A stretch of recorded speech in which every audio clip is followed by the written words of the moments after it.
Ketemu lagi dengan gua Triof. Semoga tidak jijik ya kalian.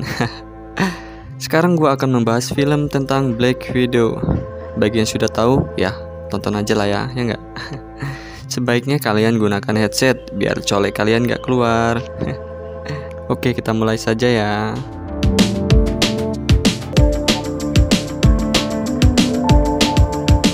Film awal terlihat anak perempuan, kita sebut saja Susan.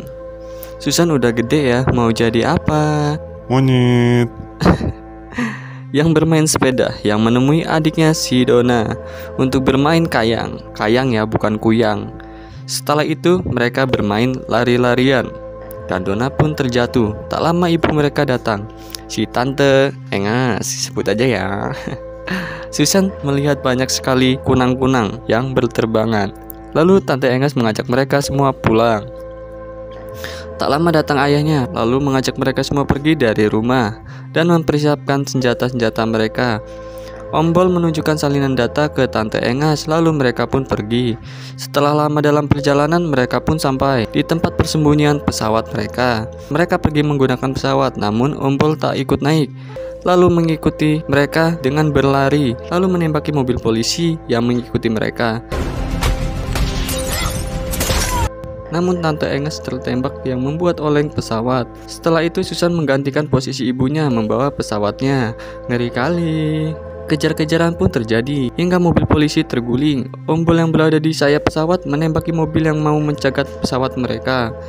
Om Bol berhasil menembak ban mereka hingga membuat mereka terguling.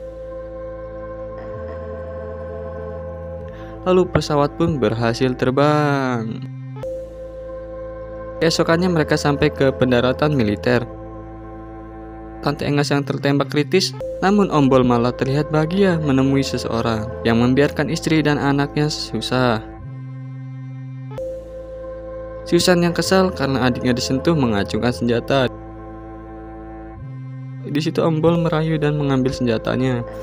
Tak lama Susan dan Donna dibius. Malam harinya terdapat banyak sekali anak-anak yang entah mau dibawa kemana dan mau diapain. Ternyata ada Susan dan Donna di situ. Mereka dilatih sejak umur dini di pelatihan militer.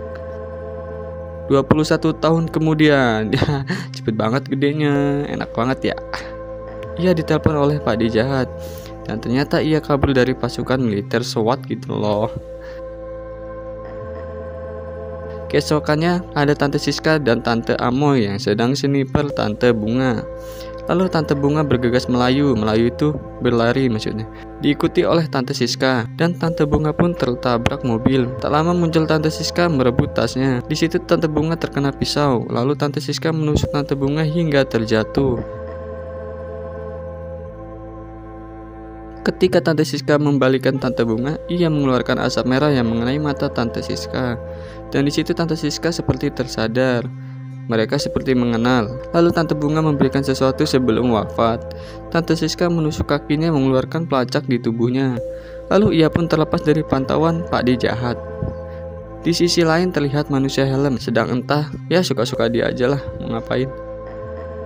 Pindah ke Susan. Sehabis belanja ia pergi ke kebun. Ngapain coba gitu?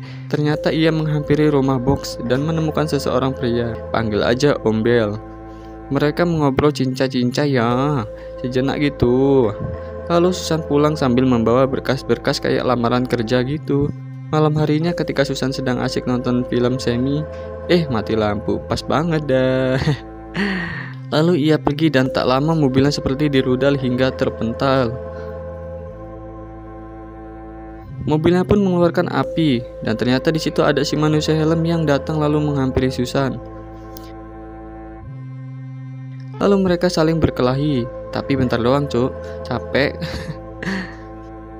Lalu manusia helm mengambil koper, namun dihadang oleh Susan, dan mereka pun gelut maneh.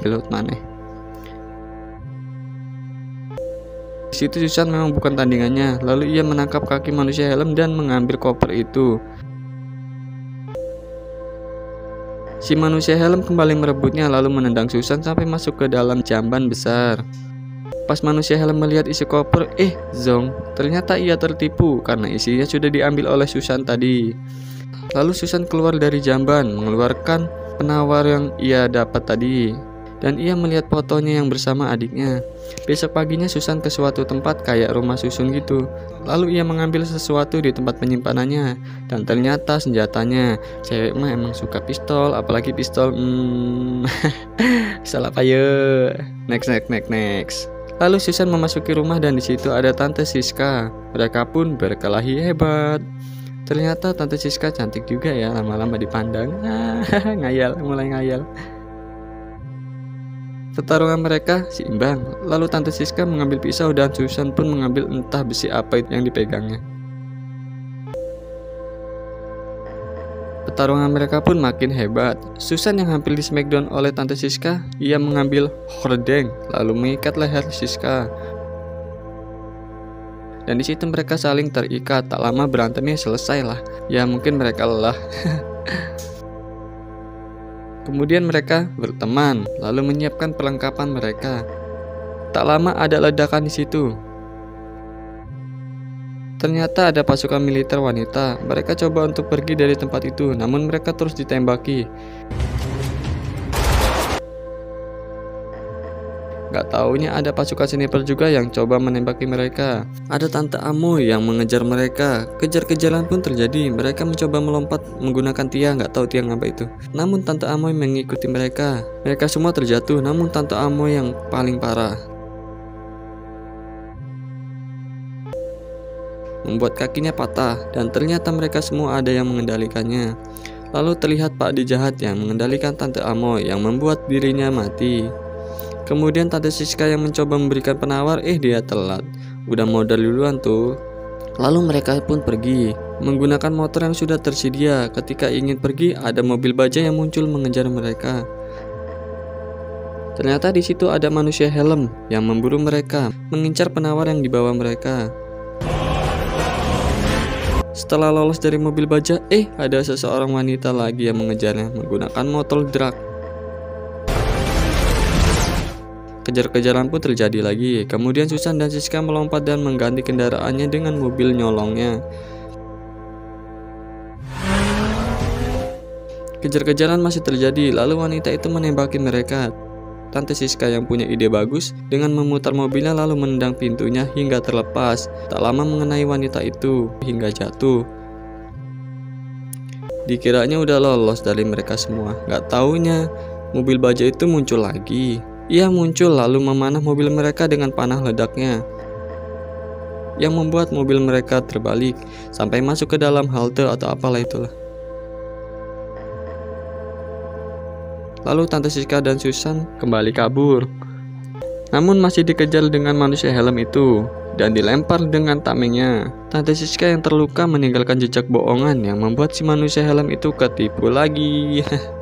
Cuk. Dan kemudian mereka semua sampai di tempat toko buat belanja kebutuhan. Lalu Tante Siska memperagakan gerakan yang membuat gua makin semangat lagi nontonnya. Dan makin sayang lihat Tante Siska. Wak. Malam harinya mereka nongki, minum, sambil membahas penawar yang mereka bawa. Lalu Susan coba mengobati luka Siska. Biar gua aja sini yang anuin sekalian. Ya sekalian lah. Ya apa sih? Jangan mikir yang enggak deh kalian. Paginya mereka menemui Om Bel yang udah standby dengan pesawatnya. Pindah ke tahanan militer, terdapat Om Pos, ayah dari Susan dan Donna. Ia sedang asik adu panco dan mengalahkan mereka semua, dan membuat salah satu tangan mereka patah. Lalu ia pergi ke pos penjaga dan mengambil barangnya. Dan ada mainan kesukaannya, lalu coba memainkannya, yang membuat kepalanya copot. Dan ada sesuatu yang disembunyikan di kepalanya, yang ternyata terkonek dari anaknya. Kemudian Om Pos melarikan diri, namun banyak penjaga yang membuatnya gagal lari. Lalu Susan turun dari pesawat mencoba membantu ayahnya, menghajar pasukan penjaga di situ. Lalu Tante Siska menembaki menara penembak, yang tak lama terjadilah longsor salju yang akan menghancurkan pos militer di situ. Lalu Susan menggantung di pesawat, terjadilah kehancurannya paten kali di situ.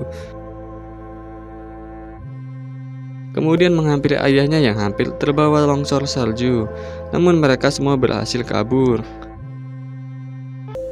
Lalu mereka mendarat di suatu tempat dengan sempurna. Di sini gue baru paham, ternyata Tante Siska adalah adik Susan, si Donna itu, cuk. Lalu di situ terdapat Tante Engas yang dihampiri oleh Om Pos dan anak-anaknya. Kemudian keluarga mereka bisa berkumpul kembali setelah puluhan tahun terpisah. Mereka berkumpul makan bareng, jadi lapar gue juga cuy liatnya. Lalu tak lama mereka membahas masa lalu yang membuat Donna ngambek, lalu sang ayah coba membujuknya. Susan yang sedang ngobrol dengan ibunya melihat foto masa kecilnya. Kembali ke Om Pos yang sedang membahas masa lalu, tiba-tiba muncul pasukan yang menyergap rumah mereka. Lalu Om Pos yang ditembaki banyak sekali bius, pingsan juga dia cuy.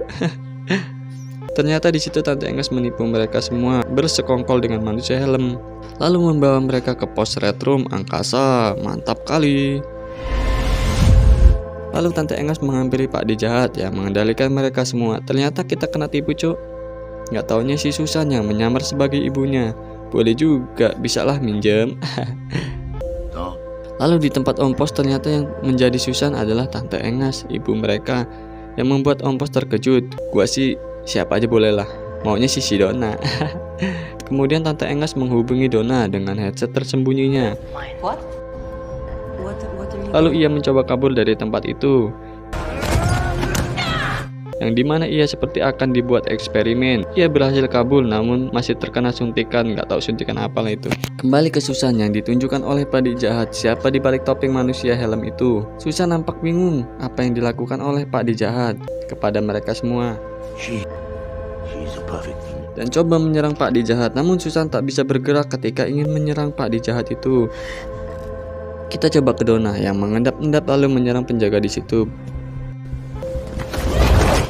Balik ke Tante Engas yang coba meretas sistem di tempat itu, ternyata dipantau oleh Pak D jahat. Canggih juga. Lalu mengurung Tante Engas di situ. Pak D jahat yang kesal terus memukuli Susan. Berani sama cewek lo cuk, lawan gua sini ya. Pak. Kita ke Om Pos yang sedang berkelahi dengan manusia helm tadi. Ia kewalahan melawannya. Sekarang ke Pak D jahat lagi dan Susan. Di situ Pak D jahat menunjukkan semua kejadian masa lalu. Susan yang kesal mengantamkan kepalanya sendiri ke meja yang membuatnya terlepas dari kontrol Pak D jahat. Alarm pun berbunyi, pasukan Pak D jahat berhamburan keluar. Di Tante Engas yang berhasil keluar dikepung pasukan dengan triknya menembak kipas di atas sebagian mesin dari tempat itu hingga hancur. Lalu ia pergi kembali ke Om Pos yang terus dihajar manusia helm tanpa lawan. Ketika ia akan ditusuk, muncul Tante Engas yang membantunya, lalu mengurung manusia helm itu di ruangan anti rudal. Pos udara mulai terlihat hancur, dan Susan yang balas dendam terus menghajar Pak D jahat. Lalu pasukan Pak D jahat menyerang Susan kembali. Pertarungan pun dimulai, Susan melawan semua pasukan Pak D jahat. Pertarungan seru pun terus berlangsung. Kalian yang menonton sebaiknya siapkan kopi biar nikmat nontonnya, oke? Susan terus melawan hingga ia pun kelelahan dan dianiayalah oleh mereka. Lalu datang Donna yang melemparkan penawar yang meledak di atas mereka yang membuat mereka semua tersadar. Mereka bingung, lalu Susan menjelaskan bahwa mereka semua dikontrol oleh Pak D jahat. Lalu terlihat base camp angkasa itu yang mulai hancur. Mereka pun pergi, tinggal Susan yang mengopi data-data mereka. Tiba-tiba terjadilah ledakan. Susan melompat keluar dan masuk lagi, lalu pergi lagi. Apa sih mau kamu? Basecamp terlihat makin hancur. Lalu Om Pos dan Tante Engas berada di pesawat. Perang-perangan udara pun terjadi. Pesawat mereka terus ditembaki oleh manusia-manusia helm-helm yang lain, hingga salah satu manusia helm nyangkut tuh di pesawat mereka. Lalu dihajarlah oleh Om Pos hingga terjatuh mengenai ekor pesawat yang membuat pesawat mereka oleng. Kembali ke Susan yang berjuang keras dari tempat itu, bertemu dengan manusia helm tadi. Kemudian ia membukakan kurungannya. Ketika ingin berkelahi, terjadilah ledakan yang membuat mereka terpental. Terlihat Pak D jahat yang ingin kabur bersama pasukan yang lain menaiki pesawat. Terdapat Donna yang mengejar mereka, lalu naik ke atas pesawat mencoba menghancurkan baling-baling. Ada Susan di situ yang melarangnya, namun Donna tetap melakukannya hingga terjadi ledakan yang membuat dirinya terpental. Lalu pesawat yang dinaiki Pak D jahat itu pun hancur. Susan yang melihat Donna, si adik yang terjatuh ke bawah, menyusulnya sambil membawa parasut. Terlihatlah puing-puing base camp yang hancur, lalu Susan berhasil menangkap si Donna. Terlihatlah manusia helm tadi yang mengincar Susan, kemudian Susan melepas parasutnya lalu terjun ke bawah. Lagi-lagi mereka gelut, cuk. Di udara, pertarungan mereka nampak keren juga, terbentur dengan serpihan barang-barang yang hancur, sampai mereka terjatuh ke darat. Namun gak ada yang kapok, di bawah mereka berantem lagi. Pertarungan seru pun dimulai lagi. Susan berhasil membuka helm dari manusia helm itu. Terdapat penawar di hadapan Susan, lalu Susan menghancurkannya yang membuat manusia helm tersadar. Terlihat base camp yang hancur porak-poranda. Susan mencari Donna dan berhasil menemukannya. Lalu muncul juga ibu dan ayahnya. Lalu Susan memberikan penawar ke Donna. Tak lama muncul pasukan yang nggak tahu pasukan apa itu. Lalu muncul juga teman-teman mereka yang sudah tersadar. Lalu Donna menghampiri mereka. Lalu mereka semua pergi menggunakan pesawat. Tinggal Susan sendirian yang tak ikut. Keesokannya ia menghampiri Om Bell. Kasihannya perannya cuma banyakkan tidur. Tapi enaklah bayarannya. Lalu ia menunjukkan jet yang membuat Susan senang. Susan pun pergi meninggalkan Om Bell. Dan film pun selesai. Dah gitu aja lah ya. Terima kasih yang sudah betah menonton. Jangan lupa like, komen, dan subrek ya. Sampai bertemu di film selanjutnya. Dadah.